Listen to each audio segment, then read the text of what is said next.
Léa Dubois avait passé 5 années à être invisible. En tant que domestique dans l'opulente demeure des Leclerc, son quotidien se résumait à nettoyer, servir et se volatiliser. Jusqu'au soir où elle se risqua à demander l'inconcevable. Une nuit, juste une. Avec vous, monsieur Leclerc.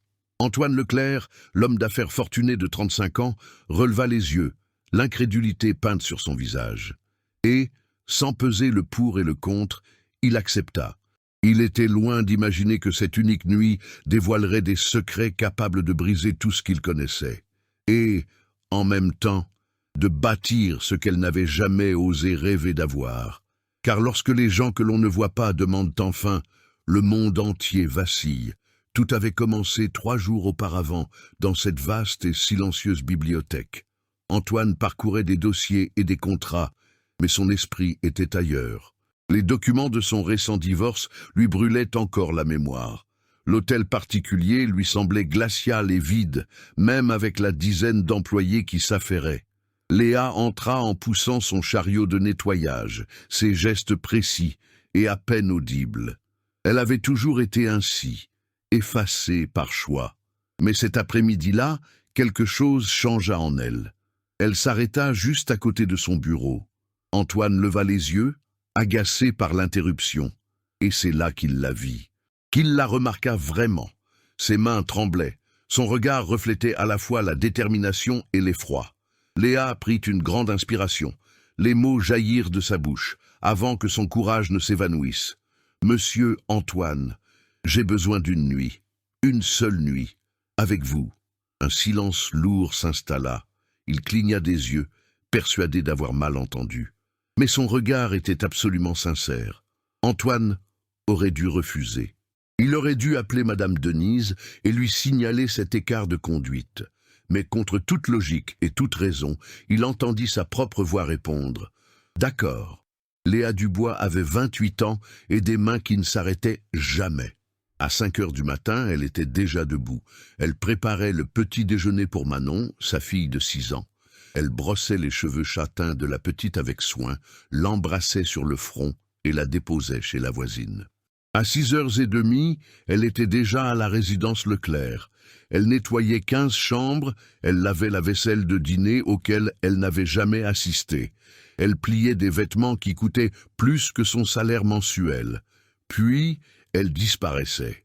C'était son mode de fonctionnement. Elle n'existait que par nécessité.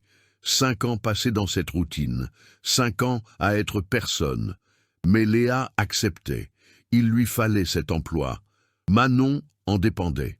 Tout allait bien. Jusqu'à il y a 3 mois, la fillette avait commencé à se plaindre de douleurs aux jambes. Au début, Léa avait cru à des douleurs de croissance, puis à la fatigue. Lorsque Manon s'évanouit à l'école, le monde de Léa s'écroula. Le diagnostic, un problème congénital de la colonne vertébrale. Une opération urgente était nécessaire. 80 000 €. L'assurance maladie refusa de couvrir les frais, invoquant une condition préexistante. Léa essaya tout. Elle demanda des prêts à 6 banques. Toutes refusèrent, sans garantie, sans antécédent de crédit, sans espoir. Elle lança une cagnotte en ligne, récoltant 900 € en 15 jours. Elle organisa des tombolas à l'église, obtenant 700 € de plus. La docteure Moreau fut catégorique. Sans opération dans un délai de 2 mois, Manon subirait des séquelles permanentes. Peut-être ne marcherait-elle plus normalement. Léa passait ses nuits éveillée, refaisant des calculs qui ne collaient jamais. Il manquait toujours trop. C'est au cours d'une de ces nuits d'insomnie qu'elle entendit Antoine converser au téléphone. Il riait. Il disait avoir enfin compris la vie. Les expériences priment sur les biens. Il venait de dépenser 80 000 € pour un voyage d'1 semaine en Antarctique. 80 000. Le chiffre s'imprima dans l'esprit de Léa. C'était exactement ce dont elle avait besoin. Il avait dilapidé en 7 jours la somme qui sauverait la vie de Manon. L'idée émergea lentement, dégradante, désespérée. Et si elle lui proposait, elle aussi, une expérience? Quelque chose qu'il ne pourrait pas acheter facilement. Quelque chose qui devait être offert. Elle. Une nuit. Rien de plus. Il fallut 3 jours à Léa pour rassembler son courage. Elle répéta les mots 1000 fois, et quand elle les prononça, quand il accepta, elle ne ressentit aucun soulagement. Elle ressentit de la peur, parce qu'à présent, elle devait honorer sa promesse. C'est là que tout commença à se désagréger. Léa n'avait pas toujours été une ombre. À 18 ans, elle avait des projets, des cahiers remplis de notes d'anatomie. Elle rêvait d'être médecin. Elle se levait à 5 heures du matin pour étudier avant d'aller au lycée. Elle avait une bourse complète pour l'école préparatoire. Ses professeurs la disaient brillante, avec un avenir assuré. Puis, elle rencontra Édouard. Beaux yeux, promesses faciles. Elle crut à chacune d'elles. 3 mois plus tard, 2 lignes sur le test de grossesse. Édouard disparut la même semaine. Il changea de ville, bloqua son numéro. La mère de Léa lui donna un ultimatum. Avorter ou quitter la maison. Léa choisit Manon. Elle choisit la rue, l'auberge, les petits boulots de nettoyage qui se présentaient. Elle choisit d'abandonner la médecine, les cahiers, l'avenir que ses professeurs lui avaient promis. Mais elle ne le regretta jamais, car Manon était née et pour la première fois, Léa sentit qu'elle comptait pour quelqu'un. Ses yeux sombres la regardaient comme si elle était son monde entier. Et c'était le cas. Léa était tout pour Manon, et Manon devint tout pour Léa. 6 ans s'écoulèrent ainsi. Travail acharné, appartement minuscule, riz aux œufs pour le dîner. Mais il y avait de la dignité là-dedans. Il y avait de la fierté. Léa n'avait jamais rien demandé à personne, jusqu'à présent. Jusqu'au diagnostic, jusqu'à ce prix qu'elle ne pouvait payer, jusqu'à Antoine Leclerc et cette requête impensable. Mais avant d'en arriver là, Léa avait tout tenté, vraiment tout. Elle s'était rendue dans 6 banques différentes. Elle portait le même blazer emprunté à sa voisine. Elle remplissait des formulaires, attendait des heures dans les files d'attente. La réponse était toujours la même. Impossible d'approuver, pas de garantie, pas d'historique de crédit. À la dernière banque, le directeur ne l'avait même pas regardée. Il lui avait juste repoussé les papiers en disant « le suivant ». Léa avait ravalé ses larmes jusqu'à ce qu'elle soit dans la rue. Elle créa une campagne en ligne. Elle écrivit l'histoire de Manon, publia des photos. Elle partagea dans tous les groupes qu'elle connaissait. Elle récolta 970 € en 3 semaines. Elle fit une tombola à l'église. Elle demanda à des amis de vendre des billets au travail.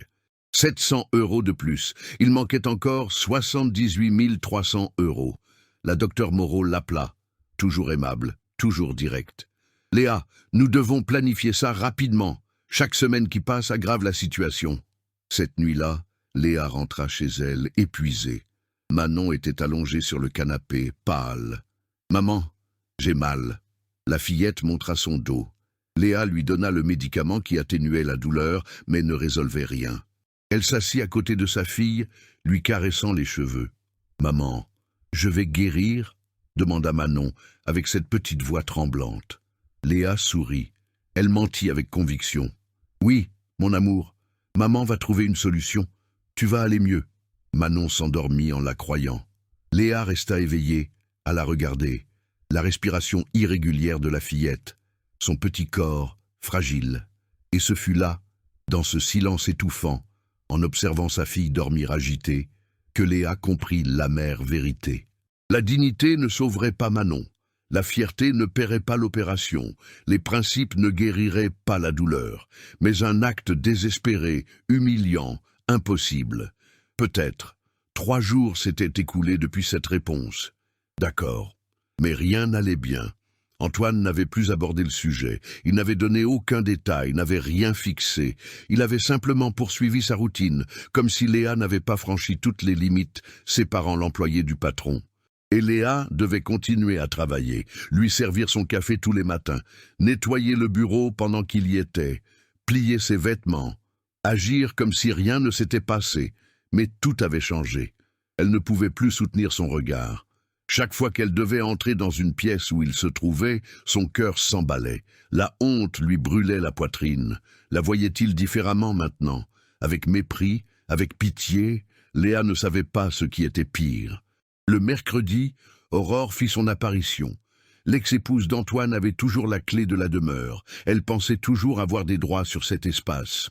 Elle arriva avec 3 amis pour un déjeuner. Léa servit l'entrée, le plat principal, le dessert. Invisible comme toujours, jusqu'à ce qu'une des amies renverse du vin sur la nappe. Léa se précipita pour nettoyer. Aurore la regarda avec ce sourire glacial. Léa est tellement dévouée. 5 ans ici, n'est-ce pas, ma chère? Léa se contenta d'acquiescer. 5 ans à faire la même chose, sans progresser, sans ambition supérieure. Les amis rirent doucement. Certaines personnes sont nées pour servir, je crois. Il n'y a rien de mal à cela. Léa serra le chiffon de toutes ses forces. Elle ravala ses mots. Elle avait besoin de cet emploi. Elle avait besoin de l'argent. Elle ne pouvait pas réagir. Antoine était dans le couloir et entendit tout. Léa le vit dans ses yeux. Mais il ne dit rien. Il ne la défendit pas. Il retourna simplement à son bureau et ferma la porte. Cela lui fit plus mal que les paroles d'Aurore, car à cet instant, Léa comprit. Pour lui, elle n'était vraiment que cela. Quelqu'un qui sert, quelqu'un de jetable, quelqu'un qu'il pourrait utiliser pour une nuit et oublier le lendemain. Cette même nuit, Manon fit une crise. Forte fièvre, douleur intense. Léa prit la fillette dans ses bras et courut à l'hôpital public. Le couloir était bondé. Des brancards adossés au mur. Manon pleurait doucement, suppliant que la douleur s'arrête. Léa lui tenait la main, chantonnait les airs qui la calmaient toujours. Mais rien n'y faisait. 3 heures d'attente. Quand un médecin la prit finalement en charge, le diagnostic fut clair. La maladie progressait. Encore 2 semaines sans opération, et les dommages pourraient être irréversibles. Avez-vous réussi à obtenir l'argent, madame? Léa secoua la tête. Elle ne put parler. Le médecin soupira, fatigué. Alors je vous suggère d'y arriver vite. Léa rentra chez elle à 4 heures du matin. Manon dormait dans ses bras, épuisée d'avoir pleuré. Elle coucha la fillette, la couvrit avec soin. Elle s'assit par terre dans le salon, seule dans l'obscurité. Et pour la première fois en 6 ans depuis la naissance de Manon, Léa pensa à abandonner. Non pas de vivre, mais de se battre, parce qu'elle était épuisée, tellement fatiguée. De travailler si dur sans que ce soit jamais suffisant, d'être humiliée et de se taire, de demander de l'aide et d'être ignorée, de faire l'impossible et d'échouer quand même. Elle prit son téléphone, ouvrit la conversation avec Antoine, tapa lentement. « Monsieur Antoine, je vous en prie, oubliez ce que j'ai dit. C'était inapproprié, veuillez excuser le dérangement. » Son doigt plana au-dessus du bouton « Envoyer ». Il suffisait d'appuyer. C'était tout. Et tout reviendrait à la normale. Elle resterait invisible, pauvre, sans espoir, mais au moins elle aurait sa dignité, ou ce qu'il en restait.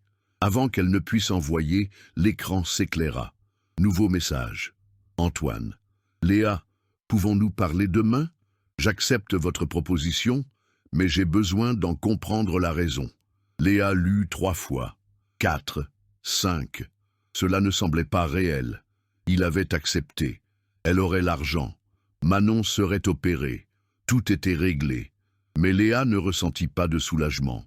Elle ne ressentit pas de joie. Elle ressentit des nausées, parce qu'à présent, elle devait s'exécuter. Elle devait livrer ce qu'elle avait promis, et la seule chose qu'elle possédait vraiment était elle-même. Elle fixa l'écran jusqu'à ce que les lettres se brouillent. Les larmes coulaient silencieusement. Ce n'était pas une victoire, c'était une reddition. Avez-vous déjà dû renoncer à tout ce que vous étiez juste pour sauver quelqu'un que vous aimez? Avez-vous déjà été dans une situation si critique que la dignité est devenue un luxe que vous ne pouviez pas vous offrir? Si vous avez ressenti cela, répondez par un oui dans les commentaires. Je veux savoir que vous êtes là, que vous comprenez cette douleur. Parce que parfois, nous avons juste besoin de savoir que nous ne sommes pas seuls dans cette lutte silencieuse. Le rendez-vous fut fixé pour le vendredi. Un hôtel discret dans le nord de la ville. Léa arriva à 7 heures du soir. Une robe simple, empruntée à la voisine. Main moite, cœur battant. Elle avait tout répété. Elle serait rapide, professionnelle. Elle négocierait les termes, accomplirait ce qui était convenu, prendrait l'argent et partirait. Aussi simple que cela. Antoine arriva 15 minutes plus tard, sans costume, Jean et chemise blanche. Il avait l'air différent, moins grand, plus humain. Ils s'assirent sur des chaises opposées, un silence pesant entre eux. Léa s'attendait à ce qu'ils commencent, qu'ils disent ce qu'ils voulaient, comment ils le voulaient. Mais Antoine se contenta de la regarder. Il étudia son visage comme si c'était la première fois qu'il la voyait vraiment. Avant toute chose, Léa. Il inspira profondément. « Pourquoi avez-vous besoin d'argent ?» La question l'a pris au dépourvu. Personne ne demandait jamais le pourquoi. Les gens jugeaient, ignoraient ou profitaient. Léa sentit quelque chose se briser en elle. Il n'y avait pas de pitié dans son regard. C'était une curiosité sincère. Elle n'avait pas prévu de raconter. Mais les mots sortirent d'eux-mêmes. Elle parla de Manon, de la maladie, du désespoir. Elle lui montra une photo de la fillette sur son téléphone. Elle lui montra les rapports médicaux, les devis, les refus des banques. Elle déversa 6 ans de lutte en 10 minutes. Et Antoine écouta, sans l'interrompre, sans la juger. Lorsque Léa eut fini, il resta silencieux un long moment. Puis il parla, à voix basse, presque embarrassé. « J'ai eu un fils. » Léa leva les yeux, surprise. « Théo, il est mort il y a 3 ans. Accident de voiture. Il avait 7 ans. » Les mots étaient difficiles, retenus. « Mon mariage n'a pas survécu à la perte. Moi non plus. J'ai juste fait semblant. J'ai travaillé plus, acheté plus, voyagé plus. N'importe quoi pour ne rien sentir. » Il regarda Léa. « Je comprends le désespoir. Je comprends de faire n'importe quoi pour ceux qu'on aime. Je le comprends trop tard. » Antoine prit son téléphone, ouvrit son application bancaire. « Je vais transférer maintenant. 80 000 € pour l'opération de Manon. » Léa cligna des yeux. « Mais sans condition, Léa, sans rien en retour. » Elle ne comprenait pas. « Alors pourquoi avez-vous accepté de venir ?» Antoine sourit tristement. « Parce que je voulais comprendre.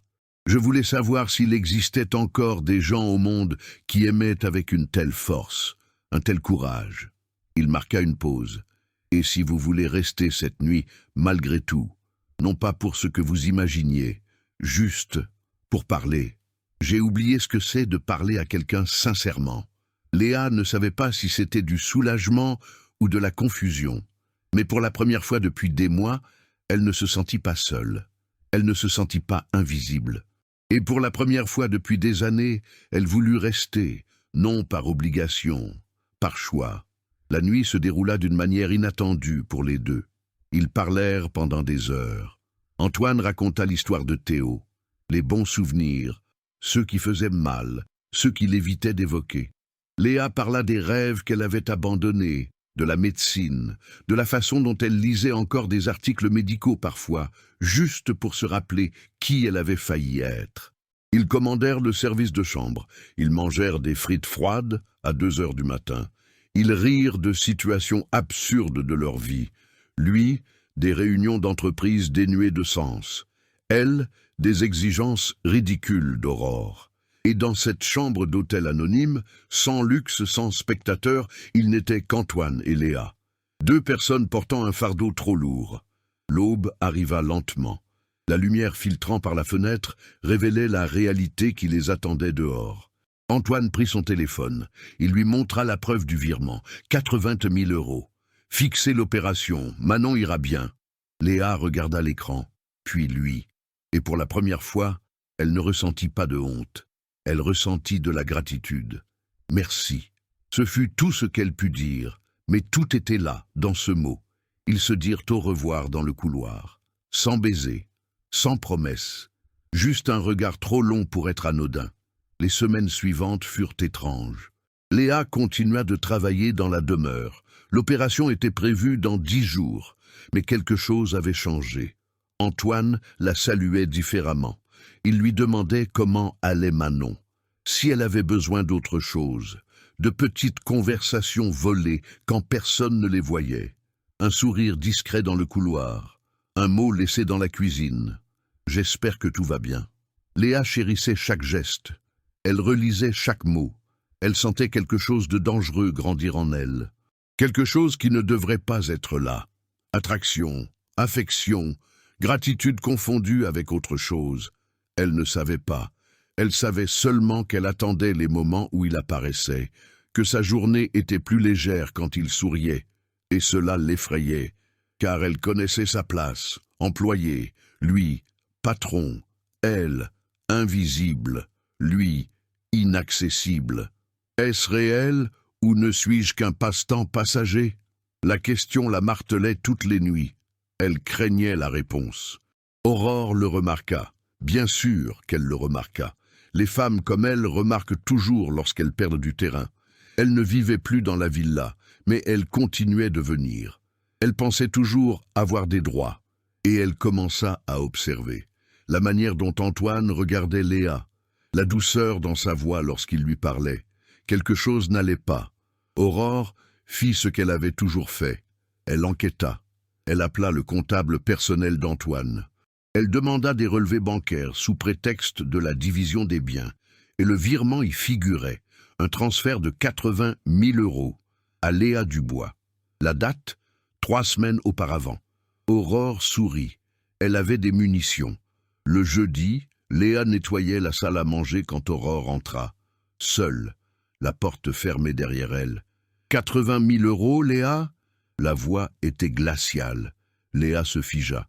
C'est impressionnant ce que certaines personnes font pour de l'argent. Aurore s'approcha lentement, tournant autour d'elle comme un prédateur. Tu penses vraiment être spécial? Tu crois qu'il te voit comme plus qu'une simple distraction passagère? Léa serra le chiffon dans sa main. Il a payé ton silence, ta discrétion, rien de plus. Aurore s'arrêta devant elle. Et quand il en aura assez, quand il trouvera une autre cause à sauver, tu retourneras là où tu as toujours été, à n'être personne. Les mots entrèrent comme des couteaux. Car Léa craignait cela aussi, d'être un projet, d'être temporaire, d'être oubliable. L'opération de Manon eut lieu le lundi suivant. 5 heures d'intervention. Léa attendit dans le couloir, priant tous les saints auxquels elle ne croyait plus. La docteure Moreau sortit en souriant. Succès complet, Manon va se rétablir parfaitement. Léa pleura là, dans ce couloir d'hôpital. 6 mois de désespoir s'achevaient à cet instant. Manon se réveilla 2 heures plus tard. Elle demanda de la glace. Elle se plaignit de la douleur. Elle était parfaitement normale, parfaitement sauvée. Léa lui serra la main et remercia en silence. Mais au fond de sa gratitude, il y avait de la culpabilité et de la peur. Maintenant, elle devait remercier Antoine.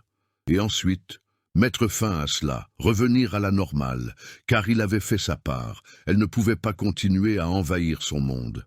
Et si je ressentais quelque chose de vrai pour quelqu'un qui ne pourrait jamais m'aimer véritablement? Cette pensée était plus douloureuse que l'aveu.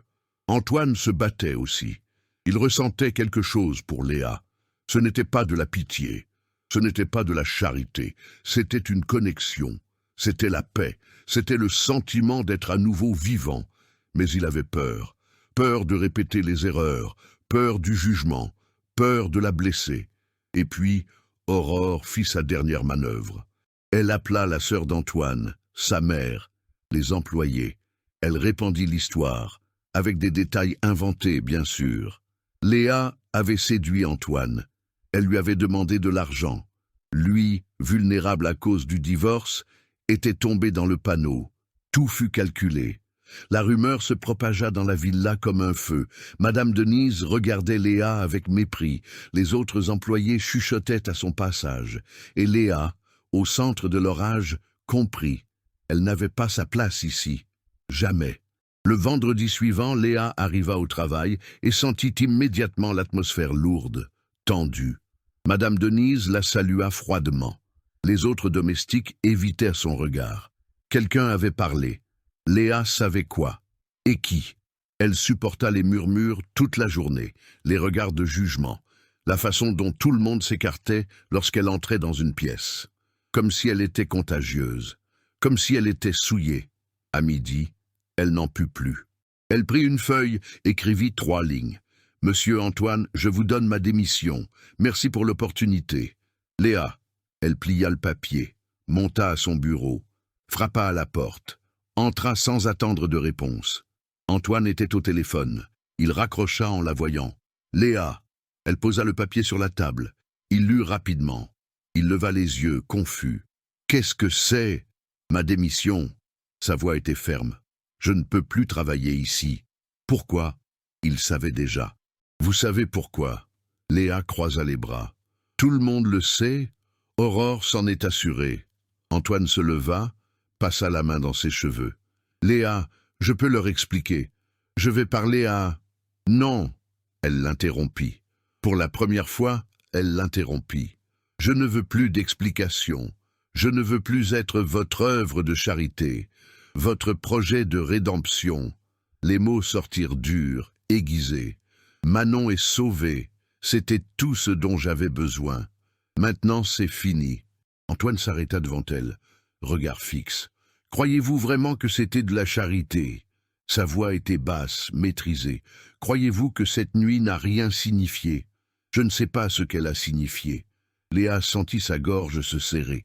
Je sais juste que je ne peux pas rester ici à être jugé, à être regardé comme si j'étais inférieur, comme si j'avais vendu quelque chose qui n'a pas tant de valeur que ça.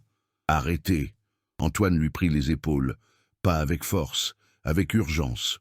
Pensez-vous que j'ai fait cela par pitié? Cette nuit-là a été la première fois en 3 ans où je me suis senti humain, où j'ai ressenti autre chose que du vide. Et moi, que suis-je? Léa écarta ses mains. Une échappatoire commode à votre vie dorée? La domestique intrigante qui vous a fait vous sentir vivant pendant quelques heures? Silence. Lourd. Coupant. Antoine respira profondément. Il prit une décision. Venez avec moi. Il ouvrit la porte du bureau. Il se dirigea vers l'escalier principal. Léa resta immobile. « Venez » répéta-t-il. Elle le suivit, confuse.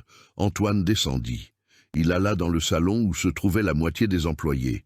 Il les appela tous. « Rassemblez tout le monde ici, maintenant. » Madame Denise essaya de demander ce qui se passait. Il l'ignora. En 5 minutes, 15 personnes étaient là. Employés de maison, jardiniers, chauffeurs, cuisinières. Tous curieux et anxieux. Antoine se tint au centre. Léa à ses côtés, voulant disparaître. Vous avez entendu des histoires à propos de Léa et moi. Il parla fort, clairement.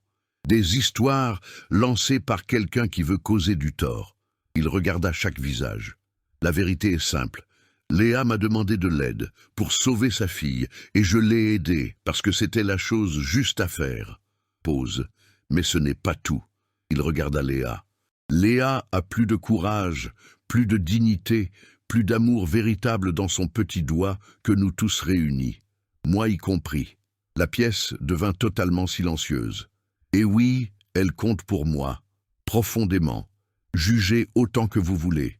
Mais si quelqu'un ici traite Léa avec moins de respect qu'elle ne le mérite, il peut chercher un autre emploi. Léa sentit des larmes chaudes. Non pas de honte, mais de quelque chose qu'elle ne pouvait nommer. Antoine se tourna vers elle.